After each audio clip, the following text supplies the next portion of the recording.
Bye guys. Nggak habis, munduran nggak habis.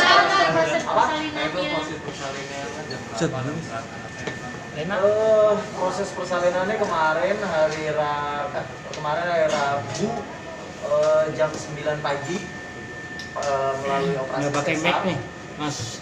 Mic-nya mana? Udah nggak apa, yang penting kencang-kencang. Yang penting kencang. Ya lanjut Mas Andrew. Ya, prosesnya proses kami lahirnya itu jam 9 pagi kemarin hari Rabu tanggal 14 April. Alhamdulillah sehat. Beratnya 3,7 kilogram, tingginya 51 cm. Namanya Asian Rain Fisher. Artinya ada di contekan saya namanya. Asian itu artinya pintu surga. Rain itu bisa karena dia lahirnya di bulan puasa, di bulan Ramadan, jadi diharapkan menjadi anak yang soleh, yang menunjukkan hati orang tuanya, menjadi anak yang membanggakan orang tuanya. Pokoknya itu namanya kita ambil dari Islam sih, Asian Rain Fisher. Proses kelahirannya sendiri apakah normal atau sesar? Sesar. Pertimbangannya mungkin apa? Dokter atau emang dari awal? Pertimbangannya memang dari sisi medis, aku sendiri nggak memungkinkan untuk lahir normal karena posisi babynya itu sungsang, jadi sampai di kehamilan 9 bulan kita udah tunggu tapi posisinya tetap sungsang, jadi kaki dulu di bawah, kepalanya di atas, jadi ya kita memutuskan untuk operasi sesar.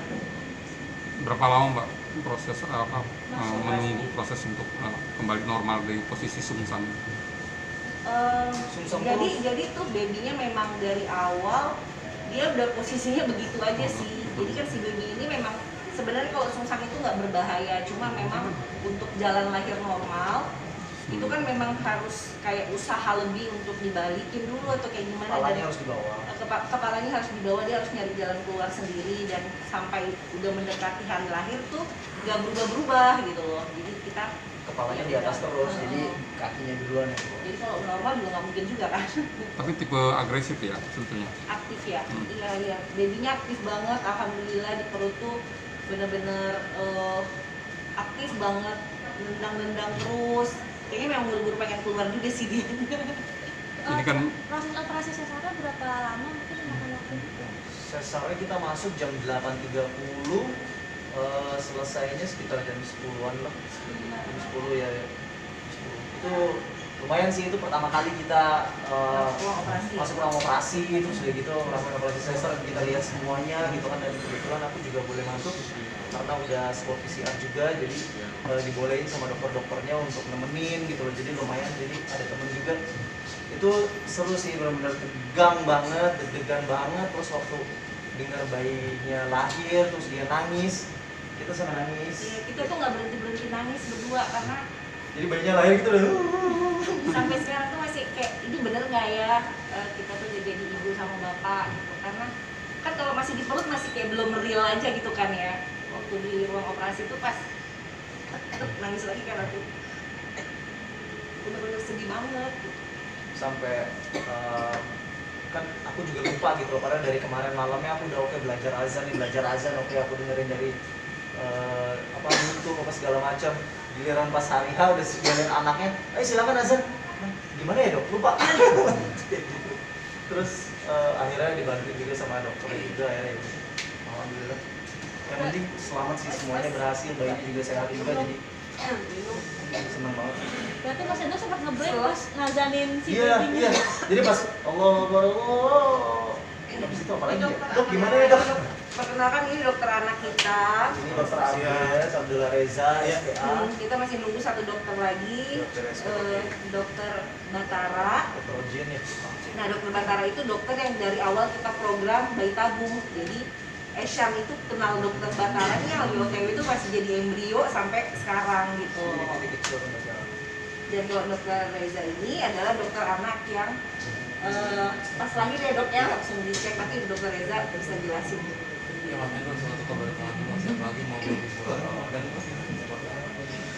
Luar biasa banget, kita juga tidak memilih juga tanggalnya, kebetulan memang udah waktunya di 39 minggu. Memang kita akhirnya oh ya udah, kita tanya dokter, akhirnya oke, baiknya lahirnya di hari Maaf ini ya, ya, bulan puasa. hari ini tanggal segini, jadi apa namanya pas gitu waktunya. Jadi memang pas bulan Ramadan baru 2 hari bulan puasa, jadi berkah banget lah. Udah sering-sering sama teman-teman yang udah jadi bapak-bapak sih. Udah banyak. Aku juga sempat nanya-nanya juga sama teman-teman juga yang udah punya anak gitu kan, gimana nih segala macam ini. Ternyata memang susah, dan 2 hari ini di rumah sakit begadang terus. Jadi ya mulai kerasa nih, oh ya jadi sebagai seorang papa tuh kayak gini nih, jadi orang tua nih pokoknya ngomong terus dari jam 2 pagi sampai jam 6 pagi nggak berhenti. Akhirnya oke, udah mulai tidurin, akhirnya kita tidurin lagi. Habis itu dia nangis lagi, tarik lagi. Jadi lagi seru lah. Nah, rencananya akan mengurus sendiri atau pakai babysitter atau pengen ngurus sendiri? Rencananya kita akan urus sendiri dulu. Andrew juga udah ambil cuti buat baru lahiran, ya kita urus berdua lah. Kayak sekarang kita juga gantian ya Bi ya. Jadi shift-shiftnya kalau misalnya aku lagi tidur, dia yang jagain. Kalau Andrew lagi tidur, aku yang jagain gitu. Berarti siaga untuk ganti popok ya Mas? Insya Allah kita, kalau Andrew mungkin udah mulai syuting nanti akhir bulan, mungkin aku bakal sendiri, mungkin ada orang tua sih nanti yang bakal bantu-bantu juga. Aku juga udah diajarin sama suster juga cara bedong gimana, cara ganti pampers gimana gitu, dan benar suster juga banyak Sama membantu. dokter Reza juga dibantuin ya. Dokter Reza juga gimana dok? Ya, alhamdulillah sih. Dok, boleh pindah ke situ dok? Apa? Sini. Kursi yang Di sini, oke. Ya, alhamdulillah sih sampai dengan sejak kelahiran anaknya baik, tidak ada sesak nafas ataupun apa. Papanya juga yang melakukan salah satu bunyi tali pusatnya, terus diazankan, sempat IMD dengan ibunya dan juga dihituskan sama papanya. Dan yang paling penting, mau perawat banyak bantu, mau bidan banyak bantu, ataupun dokter-dokter banyak bantu, orang tuanya pun berpartisipasi dengan sangat baik. Dokter Batara, Halo. ini teman-teman sebelumnya udah ada yang pernah ini ya wawancara juga waktu pas aku hamil. Ini dokter Batara adalah dokter dari mulai IVF atau bayi tabung sampai sekarang juga. Nanti teman-teman boleh tanya-tanya. Tadi mungkin bisa dilanjutin ya?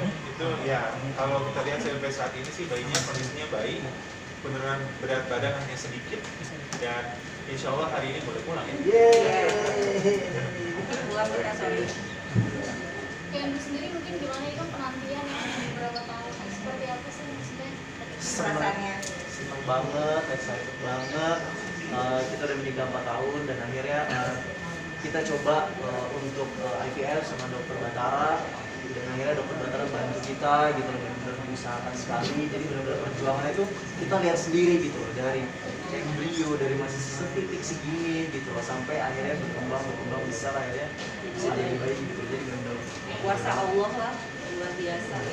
Dan itu kalau boleh tahu flashback lagi pertimbangannya apa sih akhirnya menembus bayi tabungan ini? Pertimbangannya sih paling kita udah berusaha gitu kan, tapi memang belum dikasih dan belum dapat. Akhirnya kita berusaha untuk minta bantuan sama dan ikhtiar juga sama Bunda, sama Morula, dan akhirnya ada cara lain gitu untuk bisa ya. Tapi kemarin sendiri was-was gak sih lagi pandemi pulang ya? Was-was pasti ya, karena kondisi ibu hamil itu juga kan lebih rentan ya untuk kena penyakit atau berhubungan dengan orang. Tapi ya kita jalanin aja. Kalau nunggu sampai misalnya pandemi ini berakhir, kita juga nggak tahu kapan harus program. Jadi semuanya pokoknya sesuai dengan protokol kesehatan. Juga kemarin proses lahirannya juga sesuai protokol kesehatan, harus PCR. Sampai sekarang juga kita nggak boleh dijenguk, karena dari Bunda sendiri juga tidak memperbolehkan ada tamu selama pandemi COVID. Jadi tenang sih ketikanya juga. Dok, Ya, dok ada yang itu nggak dok? Ada yang membedakan nggak dok di situasi seperti ini gitu ya, kalau pandemi seperti ini dengan situasi normal? ketika menangani pasien untuk kelahiran seperti itu? Oh iya, saya kira pasti sangat lebih merepotkan buat semua pihak. Ya, buat pasien, repot juga buat pihak rumah sakit, buat kami juga. Persiapannya mesti ada swab, ada ya seperti tadi yang seperti Mbak Dewi sampaikan, nggak boleh dijenguk. Padahal ini kan mestinya happy moment banget ya. Ya. Keluarga tuh menanti-nantikan, pengen lihat langsung, tapi jadi nggak bisa. Tapi saya kira kita udah setahun pandemi, udah menyesuaikan diri lah dengan itu. Saya kira itu sih Mas. Cuman saya mesti bilang ya, ini orang semua melihat persalinan itu happy moment ya. Cuman kita mesti appreciate banget sama perempuan-perempuan di Indonesia, sama Mbak Dewi, karena persalinan baik melalui sesar maupun normal itu sebenarnya menyimpan potensi risiko yang macam-macam. Jadi ya dalam proses ini saya kira satu kita bersyukur, dua ya kita semua mesti kembali mengingat bagaimana kita mesti menghormati orang tua kita ya. Jadi ya semoga ini semua nanti diingat sama Isyan ya, mau namanya tuh perjuangannya, waduh.